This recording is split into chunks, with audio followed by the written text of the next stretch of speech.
اب آپ جانتے ہیں یہاں قرآن کریم نے نمازوں کے متعلق بتلایا، لیکن نمازوں کی تفصیل یہ حدیث میں پتہ چلے گی کہ فجر کی کتنی رکعتیں اس میں کیا پڑھنا ہے، ظہر کی کتنی رکعتیں اس میں کیا پڑھنا ہے، عصر مغرب عشاء کی کتنی رکعتیں اس میں کیا پڑھنا ہے۔ اس کے لیے محتاج ہیں ہم حدیث کے۔ یہ سوال ہوتا ہے ہماری طرف سے ان لوگوں پر جو منکرین حدیث ہیں، حدیث کو نہیں مانتے اور بڑے دعوے سے یہ کہتے ہیں بس صرف جب قرآن میں ساری چیزیں ہیں تو بھائی ہمیں حدیث کی طرف جانے کی کیا ضرورت ہے، حدیث تو بہت بعد میں لکھی گئی ہیں، حدیث تو بہت بعد میں لکھی گئی ہیں۔ تو یہ تو پھر قرآن کریم پر بھی اعتراض کرنے والا کر سکتا ہے جو نہ ماننے والا ہو کہ جی قرآن کریم بھی تو آپ صلی اللہ علیہ وسلم کے زمانے میں نہیں لکھا گیا، قرآن کریم بھی تو مکمل آپ صلی اللہ علیہ وسلم کے بعد لکھا گیا ہے۔ اگر قرآن کریم کے کچھ چیزیں جو ہیں وہ کسی نے وہاں لکھی کسی نے یہاں لکھی یہ حضور کے زمانے میں، تو بعض صحابہ نے حدیثیں بھی حضور کے زمانے میں لکھی ہیں اور ان کے پاس حدیثوں کے بھی نسخے تھے۔ تو یاد رکھیں کہ حدیث کے بغیر قرآن کریم کو سمجھا نہیں جا سکتا۔ اس دن مجھے کسی نے یہ مسئلہ پوچھا، شاید راشد بھائی نہیں،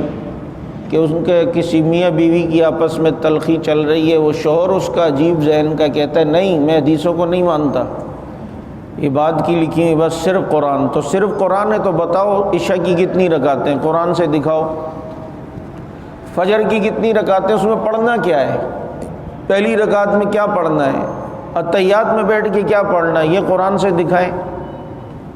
قرآن کریم متن ہے تو حدیث اس کی تشریح ہے۔ قرآن کریم نے حج کا ذکر کیا ہے، اس کی تفصیل حدیث میں،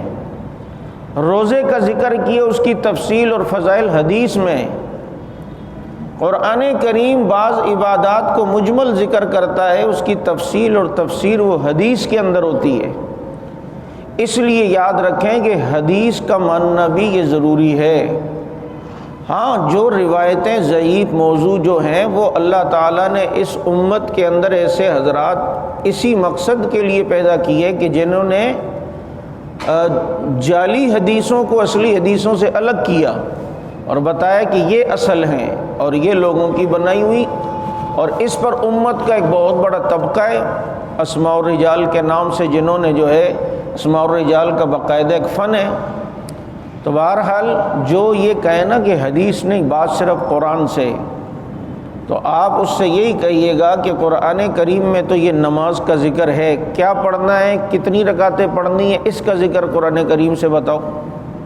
اس کا ذکر تو حدیث میں آتا ہے۔ اس لیے یہ سوال ہی بے وقوفانہ ہوتے ہیں جو یوں سوال کریں مولوی صاحب نہیں صرف قرآن سے بتائیں، اور یہ سوال بھی ٹھیک نہیں ہے کہ مولوی صاحب صرف قرآن اور حدیث سے بتائیں۔ اللہ رب العزت نے فقہ بھی رکھی ہے، اس امت میں فقہا بھی پیدا کیے ہیں جنہوں نے قرآن و حدیث سے مسائل استنباط کر کے لوگوں کے سامنے رکھے ہیں، جس کو فقہ کہا جاتا ہے۔ چنانچہ آدمی کو یہ کہنا چاہیے کہ قرآن و سنت کی روشنی میں یہ مجھے مسئلہ بتا دیں، تو اس سنت کے اندر جو ہے وہ قرآن بھی اور سنت بھی حدیث بھی اور فقہ ساری چیزیں آ جاتی ہیں۔